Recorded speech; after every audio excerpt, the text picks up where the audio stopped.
quero dizer para vocês da alegria de estar aqui em Hamburgo, cumprimentando o senhor Axel Getasco, ministro da Economia, os meus ministros brasileiros que estão aqui, ministra Dilma, ministro Guido, ministro Miguel Jorge, ministro... Quem mais que está aí? O ministro dos Portos. Cumprimentar os empresários brasileiros, os empresários alemães,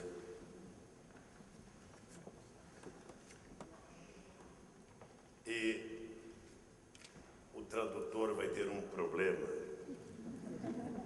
porque o meu discurso por escrito foi superado pela apresentação do Guido, certamente pela apresentação do Miguel Jorge, e certamente o Pedro Brito não falou, mas certamente superado pela apresentação da Dilma. Eu vou pedir para a minha assessoria ler os discursos dele antes de eu ser chamado à mesa, para que eu não repita. Mas, de qualquer forma, não poderia haver local mais apropriado para este seminário que Hamburgo.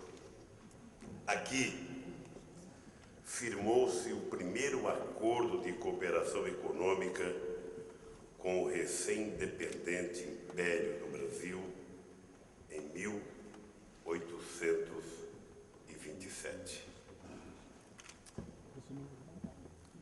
Ao reunir representantes dos setores públicos e privados dos dois países, este encontro ajuda a identificar áreas prioritárias de interesse comum, reforça uma parceria histórica entre Brasil e Alemanha. Ainda no século XX, no sul do Brasil, imigrantes alemães construíram o que hoje é o importante polo industrial. Seu nome, Novo Hamburgo, lá no Rio Grande do Sul. A cooperação com a Alemanha proporcionou ao Brasil um salto em nossa industrialização nos anos 50 e nos anos 60. A indústria automobilística e de bens de consumo foram as locomotivas do desenvolvimento brasileiro na segunda metade do século XX. É chegada a hora de um novo salto, de um novo impulso. Queremos, uma vez mais, contar com o nosso parceiro alemão. Temos, como mostrou a Dilma e mostrou o Guido e o Miguel Jorge, cenários repletos de oportunidades para investidores. Não vou falar da Copa do Mundo, não vou falar das Olimpíadas e não vou falar do pátio, do pré-sal, porque aqui já foram por demais divulgados. Mas vou falar de uma coisa que os alemães precisam, têm contribuído conosco, também tem tecnologia, que é o uso dos biocombustíveis. O mundo desenvolvido está comprometido, e a União Europeia está comprometida até 2020, utilizar 10% de etanol no combustível fóssil. Se isso for verdade, é preciso que a gente comece a discutir desde já que tipo de parceria nós vamos construir, não apenas para atender às necessidades de um país como a Alemanha, mas para atendermos às necessidades da maioria dos países desenvolvidos. Eu acredito que os alemães têm clareza que não é possível continuar produzindo etanol do milho. Também os alemães têm clareza que não é possível produzir mais etanol de beterraba.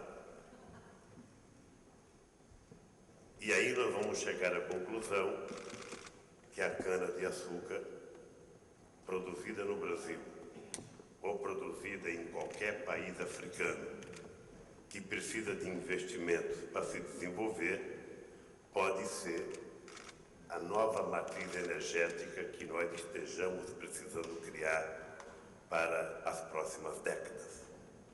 É apenas uma questão de tempo e uma questão de maturação na nossa cabeça.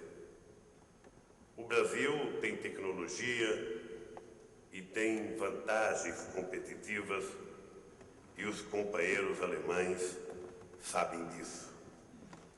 Sabem das oportunidades, sabem do quanto é lucrativo a construção disso e sabem porque a indústria automobilística alemã no Brasil produz o automóvel mais limpo do mundo, que são os carros flex-fuel, que hoje atende à demanda interna do mercado brasileiro, produzindo praticamente 90% dos carros, que pode misturar 100% de etanol, que pode utilizar 100% de gasolina, que pode misturar a proporção que quiser, que o motor funciona e a tecnologia é alemã.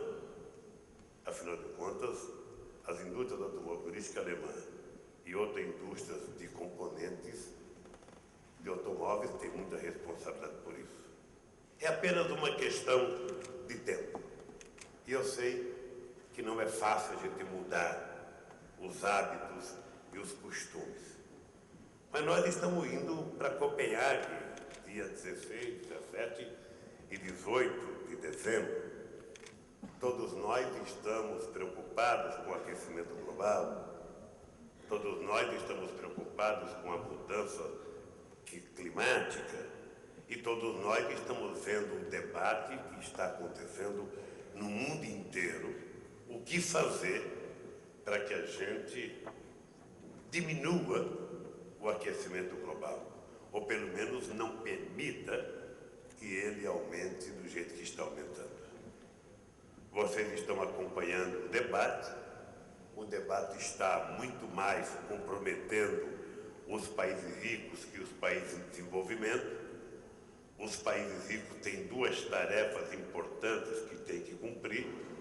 Uma primeira delas é o pagamento da dívida histórica, porque emitem gases de efeito estufa há muito mais tempo por causa do processo de industrialização, e diminuí-lo significa ou diminuir o padrão de consumo ou aumentar os investimentos em tecnologia e, ao mesmo tempo, investir dinheiro para que os países que ainda têm florestas mantenham-as de pé para que possa sequestrar o carbono que o mundo precisa. Esse debate é inexorável. Ele vai acontecer e as pessoas podem ser mais rápidos ou menos rápidos. Mas o dado concreto é que nós precisamos fazer esse debate. E ele não pode passar de Copenhague. O Brasil tomou uma atitude que muita gente imaginava que o Brasil não teria coragem de tomar. Nós fomos o primeiro país a mostrar ao mundo que até 2020 nós nos comprometemos com uma redução da emissão de gases de efeito estufa de 36,1 a 38,9. Ao mesmo tempo, isso será cumprido com o compromisso nosso de até 2020 reduzir o desmatamento na Amazônia em 80%, trabalhar a agricultura de forma diferente, sem fazer tanto manejo da terra, utilizando o plantio direto, mudar nossa matriz energética para o setor siderúrgico, ao invés de carvão mineral, carvão vegetal, utilizar o potencial hídrico que o Brasil tem para construir hidrelétricas e produzir energia elétrica, já que nós somos o país que tem uma matriz de energia no setor elétrico, 85% totalmente renovável, e a matriz geral, 47% totalmente, ou seja, mais limpa que os outros países. E tudo isso nós poderemos construir junto com um país como a Alemanha, que tem discutido muito, que tem mostrado interesse e que, dentre os países desenvolvidos, é o país que melhor tem tomado iniciativas para que a gente possa apresentar ao mundo uma proposta muito objetiva. Não é essa a visão dos Estados Unidos, não é essa a visão da China, e quando o Brasil tomou atitude, é porque nós queremos chegar em Copenhague desafiando os outros países a cumprirem pelo menos aquilo que o Brasil está se propondo a cumprir. Embora o Brasil não faça parte dos países do anexo 1, a nossa proposta é uma proposta voluntária. Nós tomamos a atitude de transformar em lei a nossa proposta voluntária, que foi aprovada na Câmara e foi aprovada no Senado, e, portanto, quem quer que seja o governo brasileiro dos próximos anos, ele terá obrigação de lei de cumprir com as metas que o Brasil assumiu publicamente. Em segundo lugar, nós temos que ter clareza da importância que tem a Alemanha para o Brasil e da importância que tem o Brasil para a Alemanha. A verdade é que nós temos um fluxo de intercâmbio comercial ainda aquém do tamanho dos dois países, do potencial dos dois países e da riqueza dos dois países. O ano passado, chegamos praticamente a 21 bilhões de dólares, e este ano caiu para 13 bilhões em função da crise econômica. Isso demonstra que nós ainda não exploramos corretamente todo o potencial de trocas comerciais entre Brasil e Alemanha. E eu acho que está na hora de nós começarmos a pensar não apenas no potencial do Brasil, mas no que significa o Brasil no Mercosul, e, portanto, vamos tratar de fazer o acordo União Europeia e Mercosul, possivelmente no ano que vem, quando a Argentina será presidente do Mercosul e a Espanha será presidente da União Europeia, para ver se a gente consolida o vencimento da crise econômica, aumentando as oportunidades de comércio entre o Brasil e a Alemanha, entre Brasil, Alemanha e o restante do mundo. Uma outra coisa extremamente importante que eu queria dizer para vocês é que nós precisamos de levar para o Brasil aquilo que é a excelência da competência científica e tecnológica da Alemanha. Sobretudo quando se discute inovação.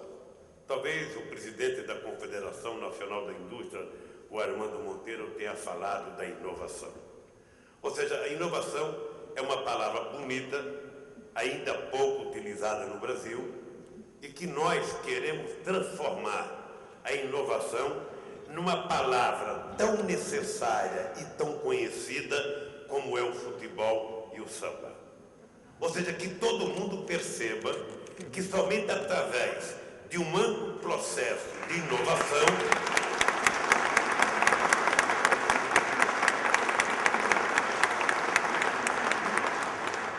nós vamos poder colocar os nossos produtos, sabe, nos mercados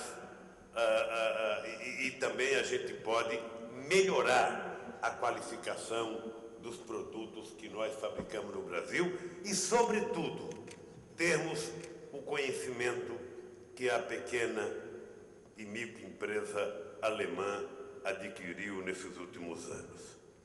Portanto, nós temos que trabalhar com muita força para que a gente possa promover uma maior participação desses pequenos empreendedores na sofisticação das coisas que nós produzimos no Brasil, e isso pode ser feito em parceria com a excelência do pequeno e médio empreendedor alemão.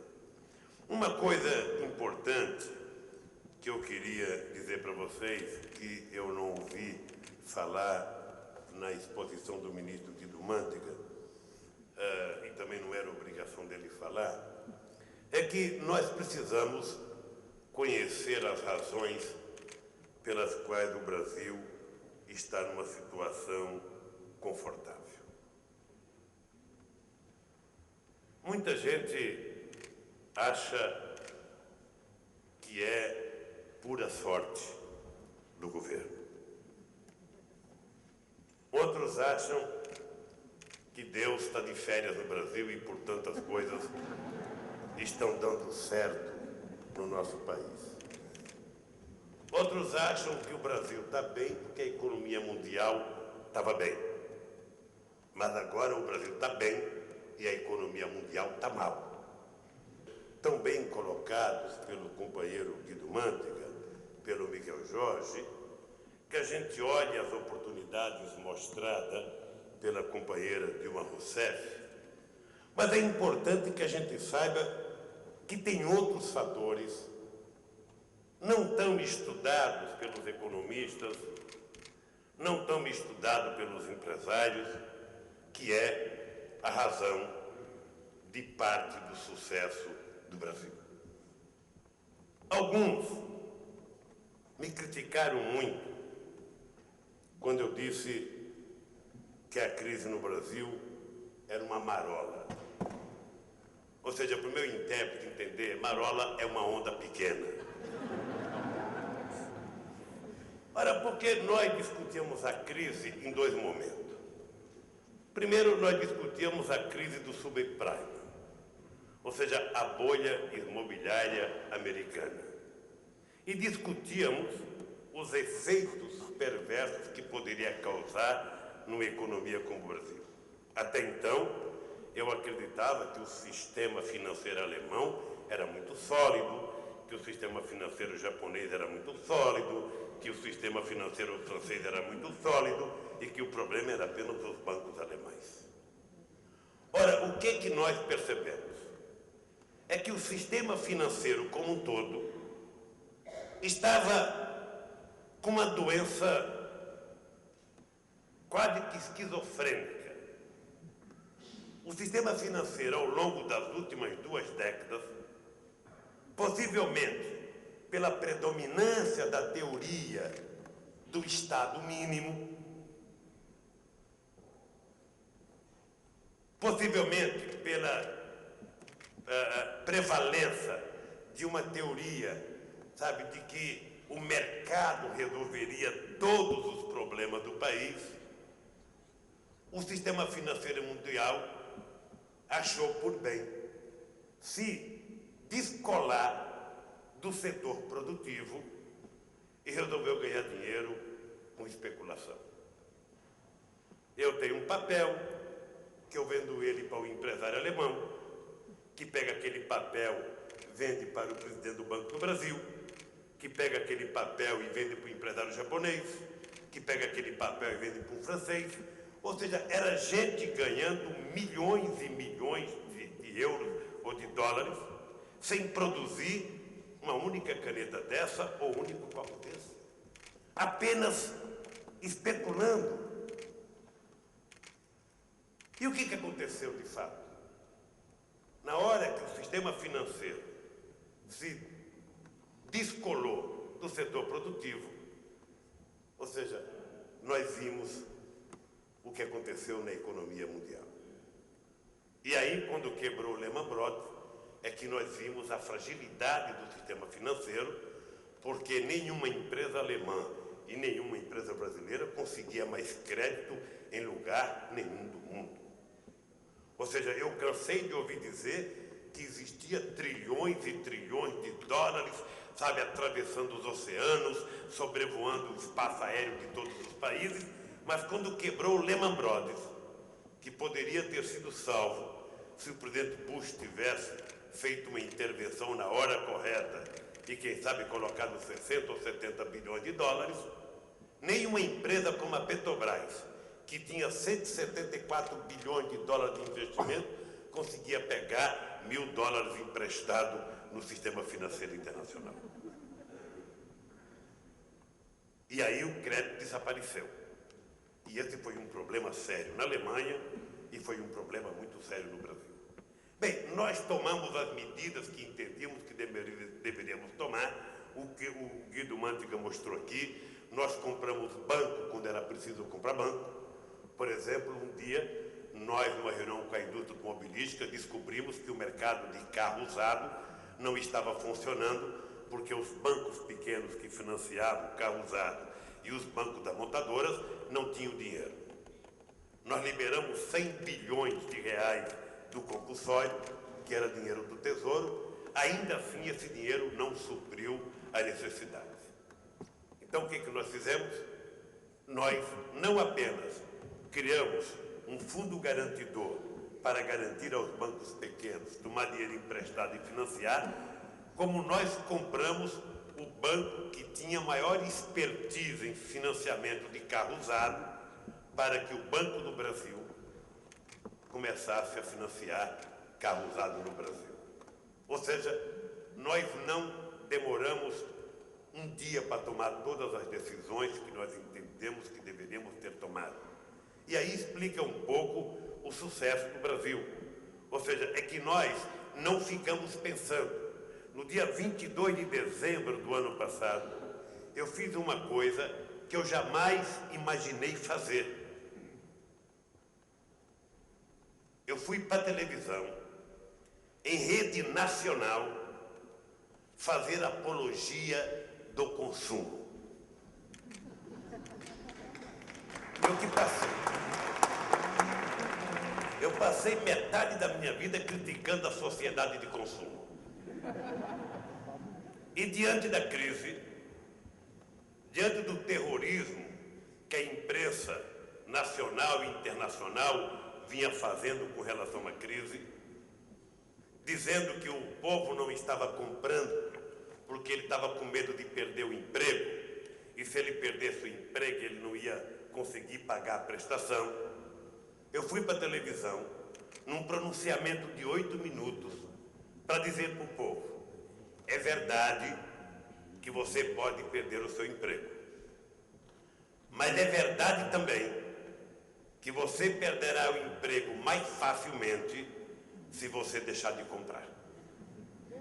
Então é importante você comprar. Compre de forma responsável, não comprometa todo o seu orçamento, mas se você não comprar, a roda gigante da economia vai parar e aí você vai ver que a indústria não produz, o comércio não compra, não vende, e aí sim nós vamos ter uma crise profunda. E isso teve um impacto extraordinário no consumo da sociedade brasileira. E nós tínhamos também a vantagem que o mundo rico não tinha. Nós tínhamos um mercado interno virgem. Um mercado interno cheio de pessoas com muita vontade de comprar alguma coisa e que não tinha dinheiro para comprar. E que era preciso a gente fazer com que essas pessoas tivessem acesso ao mercado e que pudessem comprar. Eu lembro da discussão que eu tive com a indústria automobilística. Porque nós temos um problema, que é um problema cultural. Não é culpa individual de ninguém. Na crise, Armando, o empresário não quer perder, ele quer continuar tendo a mesma margem de lucro. Mesmo na crise. Ou seja, quando, na verdade, numa crise, todos nós temos que fazer a política da compensação. E eu dizia para a indústria automobilística brasileira, o povo brasileiro mais pobre, ele tem 3 paixões na vida. 3 ou 4. Qual é a primeira paixão de um homem ou de uma mulher? A da mulher é casar com um homem bonito. O do homem é casar com uma mulher bonita. De preferência rica. Essa é uma paixão. Mas não tem mulher rica dando sopa e nem homem rico dando sopa. A segunda paixão é ter uma casa própria.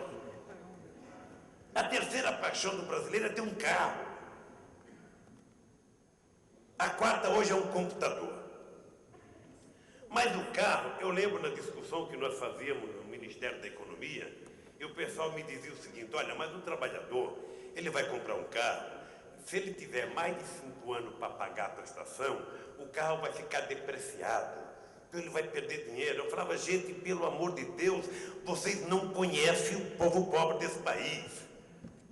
Ele, se comprar um carrinho para pagar em 10 anos, o prazer dele, além de andar quando tiver dinheiro para colocar gasolina, é ficar no final de semana lavando o carro no portão de casa, passando esponja na calota do carro, no vidro, como se estivesse limpando uma criancinha de 2 meses. É um xodó. Então, nós precisamos criar, sabe, as condições de que a prestação do carro, da televisão, da geladeira, do fogão, caiba dentro do bolso dele.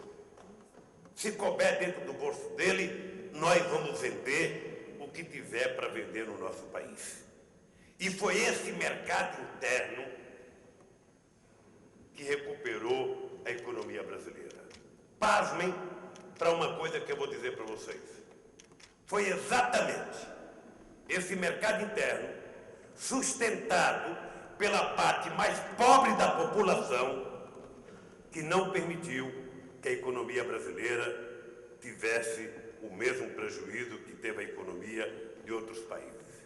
O mês passado, saiu uma pesquisa no Brasil.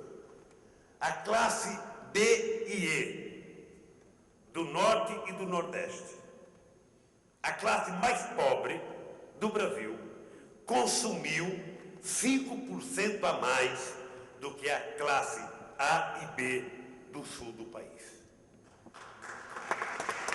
Ora, qual é o milagre?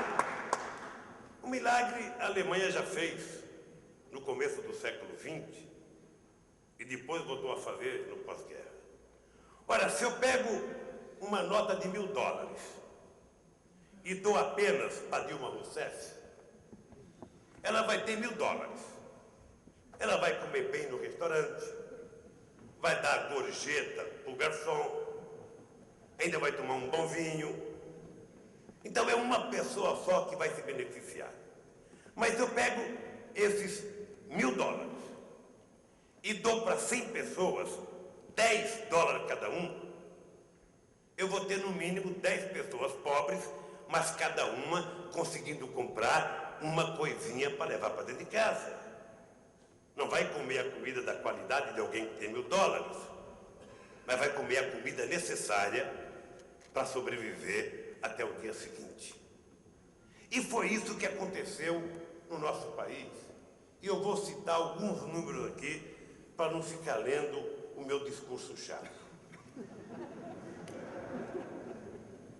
Eu quero que vocês compreendam, porque essas coisas normalmente não é falada, e essas coisas eu sinto a necessidade de falar para vocês conhecerem o que está acontecendo de verdade no nosso país.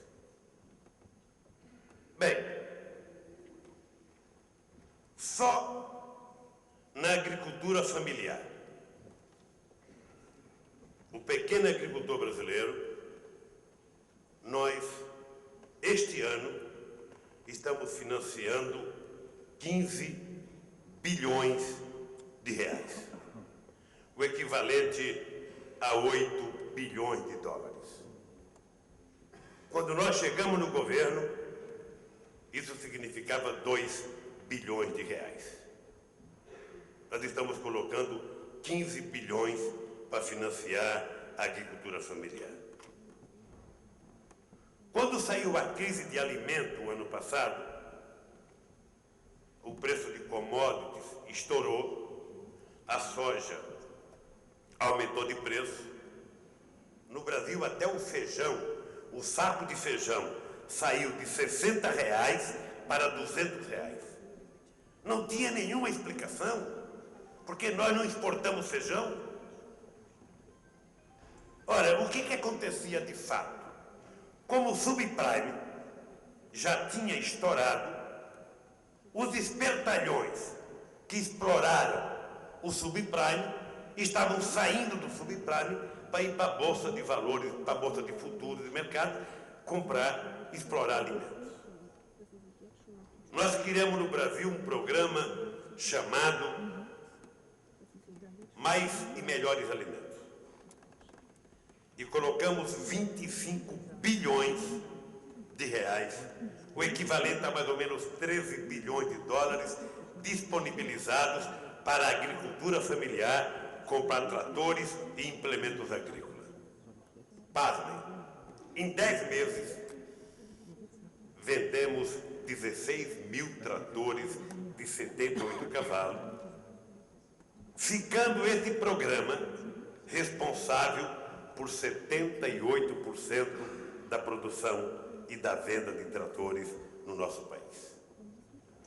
Se tiver alguém da indústria automobilística brasileira aqui, sabe que essa é a mais pura verdade. Ora, o que nós provamos com isso?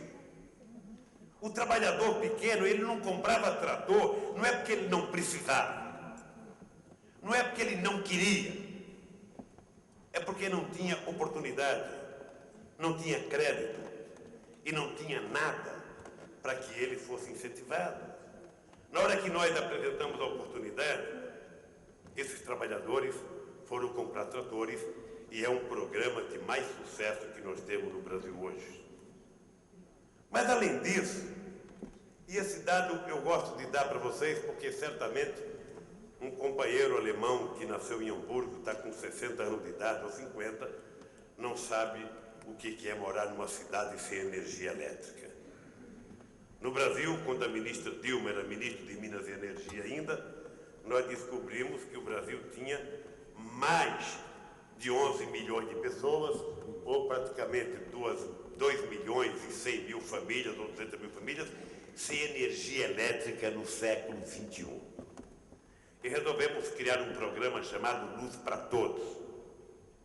Já investimos 14 bilhões de reais, o equivalente a praticamente 8 bilhões de dólares, totalmente gratuito, financiado pelo governo, levando energia elétrica na casa das pessoas mais pobres, sobretudo no campo. Só para vocês terem um número na cabeça, já utilizamos 1 milhão de quilômetros de fio. Imagine quantas vezes a gente poderia enrolar o planeta Terra com 1 milhão de quilômetros de fio. Já utilizamos 5 milhões de postes. Já utilizamos 800 mil transformadores. E já atingimos 2 milhões e 100 mil residências no país. Sabe o que significou isso? 83% das pessoas que receberam luz compraram televisão. 79% compraram geladeira. 47% compraram aparelho de som. Ou seja, nós conseguimos pegar pessoas que viviam no século XVIII e numa fração de segundo levar essas pessoas para o século XXI. E isso, antigamente no Brasil, não se podia fazer, porque o Tesouro Nacional dizia que era gasto. Ele dizia que nós íamos gastar 14 bilhões, e eu proibi utilizar a palavra gasto, é investimento. Quem mora no meio do mato tem o mesmo direito de quem mora num apartamento de cobertura no centro de São Paulo ou no centro do Brasil.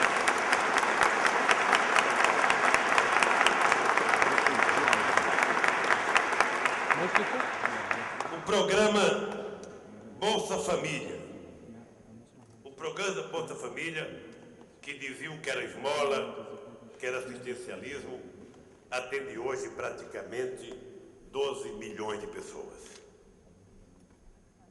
E é investimento direto no bolso das pessoas. E ele está, o Bolsa Família é um programa do programa Fome Zero. Ou seja, estamos atendendo praticamente quase 50 milhões de pessoas com esse programa de pessoas que recebem uma pequena ajuda no final do mês para comprar. Eu vou dar um exemplo para vocês do significado. Para alguém da classe média brasileira, para a minha delegação que está aqui, para não falar mal de ninguém, sabe? R$80 ou $60 não vale nada. Dependendo do dia do ano, a gente toma uns uísque, pega $60 e dá de gorjeta para o garçom. Mas para uma dona de casa, que tem 3 ou 4 filhos, pega $60 ou $70 na mão, ela vai comprar alimento para levar para casa, para comer pelo menos 15 dias. E tem uma história muito interessante. Uma senhora foi para a televisão dizer que ela tinha 2 netas e ela comprava um lápis só. E ela cortava o lápis no meio para dar metade para cada neta e para a escola. E ela estava muito orgulhosa, porque depois do Bolsa Família, ela podia comprar uma caixa de lápis para cada neta. E muita gente, se fosse pensar na macroeconomia, não faria isso. Porque durante mais de 20 anos, o meu país não tinha sequer liberdade de decidir a sua política econômica, o que ia gastar. Era o Fundo Monetário Internacional que ia ao Brasil dizer o que os nossos homens tinham que fazer. E a obediência era cega. E muitas vezes o Brasil assumia compromisso e não cumpria. E eu fui criado por uma mulher que nasceu e morreu analfabeta. Mas tinha uma coisa sagrada: palavra é palavra. Palavra você não tem que assinar documento. Um cidadão deu a palavra, ele tem que cumprir. É por isso que ontem à noite eu fiz uma homenagem ao presidente da Alemanha. Porque ele era presidente do FMI quando eu tomei posse na presidência. E eu disse para ele: eu vou respeitar os tratados. Agora eu quero que o Brasil seja respeitado enquanto nação. E isso foi cumprido. E por isso eu fiz questão de elogiá-lo ontem à noite no jantar.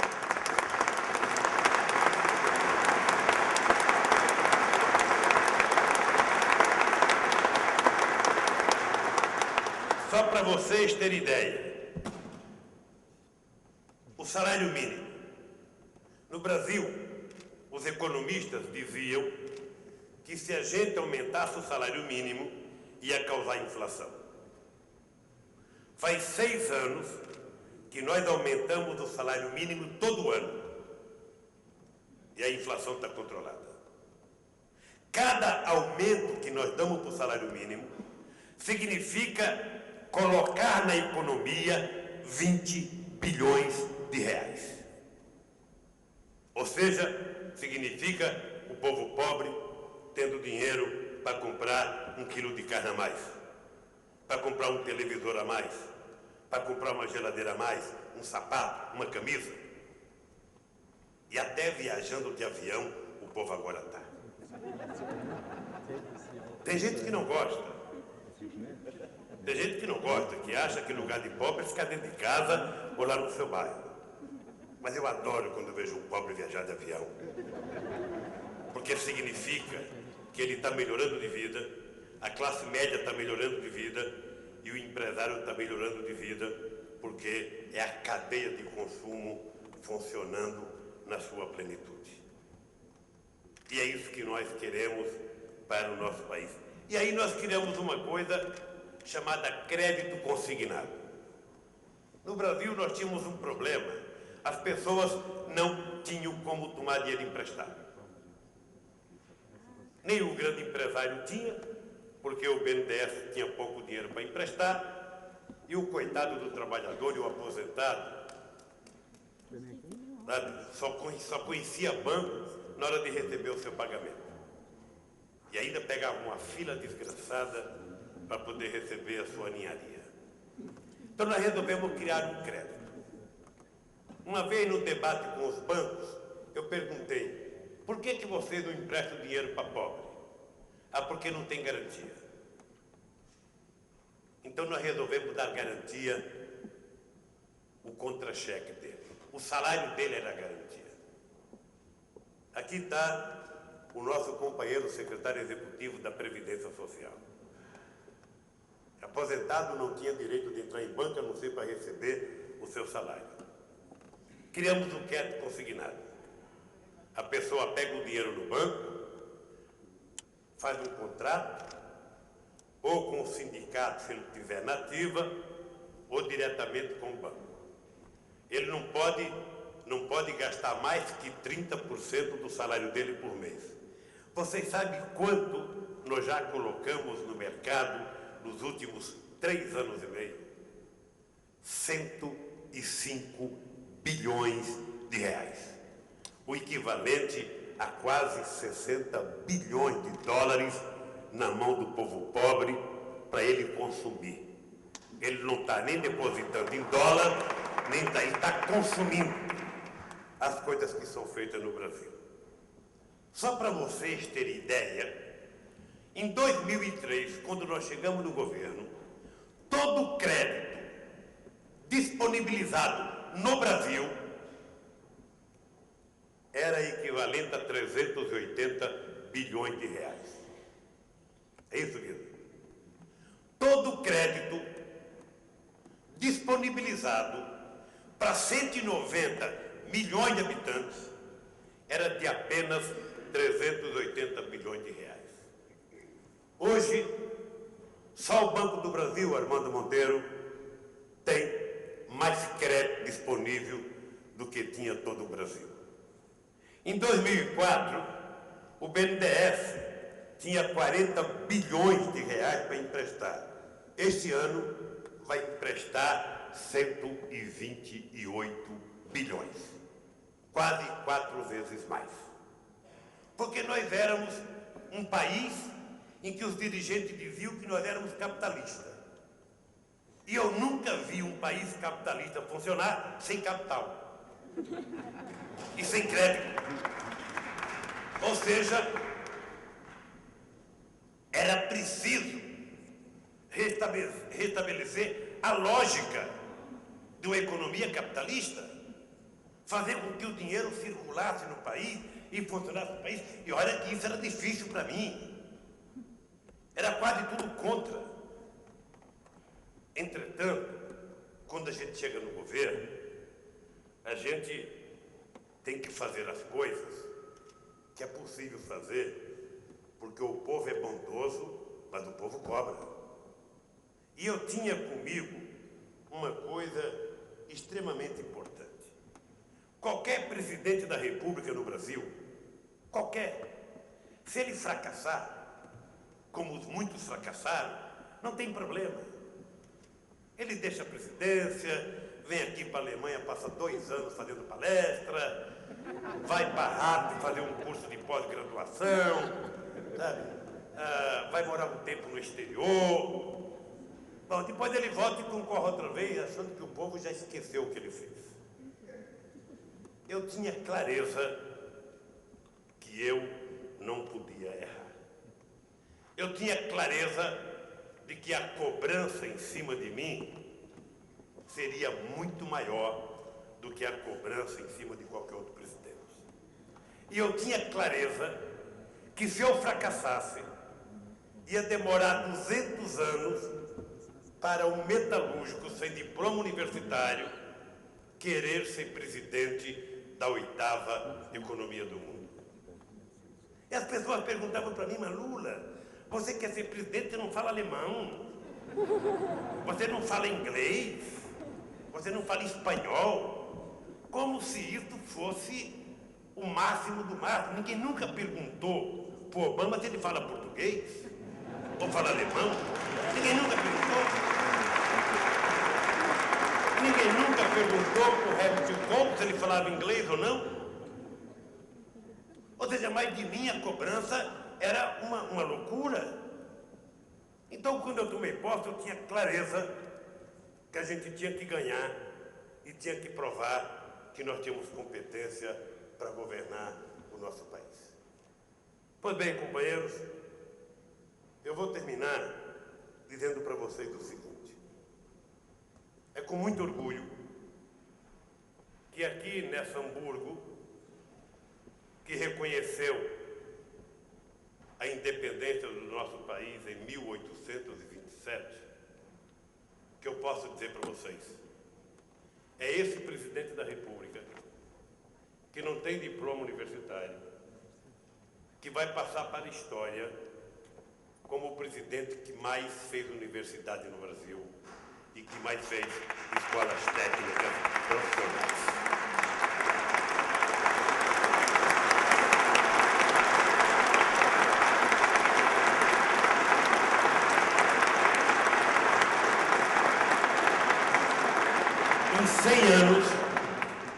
Em 100 anos, toda a elite brasileira que governou o Brasil, em 100 anos, fizeram 140 escolas técnicas. Nós, em 8 anos, vamos entregar ao Brasil 214 novas escolas técnicas para qualificar a mão de obra do país, para que quando o empresário quiser investir no Brasil, ele vai ver que nós vamos ter mão de obra tão qualificada quanto ele tem no seu país. E essas escolas técnicas são de altíssima qualidade. E eu faço isso porque eu sei o quanto uma profissão valeu para mim. E se a profissão valeu para mim, valerá para os outros brasileiros. E aí o Brasil deverá ser exportador, não de commodities apenas, não de minério de ferro, de petróleo ou de soja. Nós queremos exportar conhecimento. Queremos exportar a nossa inteligência para que a gente possa fazer o nosso país ser muito maior. Nós já fizemos 12 universidades federais novas e 105 extensões universitárias, levando extensões para todo o interior do país, para que os filhos dos pobres, no mais longínquo lugar do país, possam ter acesso à possibilidade de estudar.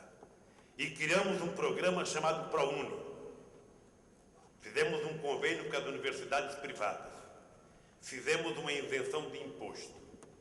O equivalente ao imposto é transformado em bolsa de estudos. Este ano, nós temos 545 mil jovens pobres da periferia do meu país, dos quais 40% negro, fazendo universidade, e alguns já viraram doutores no nosso país. É isso que vai permitir que, junto com todas essas obras que a Dilma mostrou, que junto com todos esses números econômicos que o ministro Guido mostrou, e junto com aquilo que o companheiro Miguel Jorge falou, é isso que deve ser o grande atrativo para que os empresários alemães voltem a ter para com o Brasil o mesmo ímpeto que vocês tiveram na década de 50 e na década de 60. Dizem que não é justo uma pessoa ser feliz sozinha.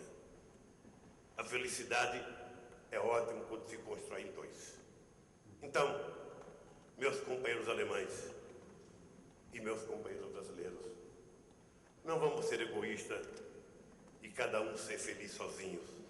Vamos juntar a nossa força econômica, a nossa inteligência, a nossa capacidade produtiva, o nosso conhecimento e vamos ser felizes juntos. Muito obrigado.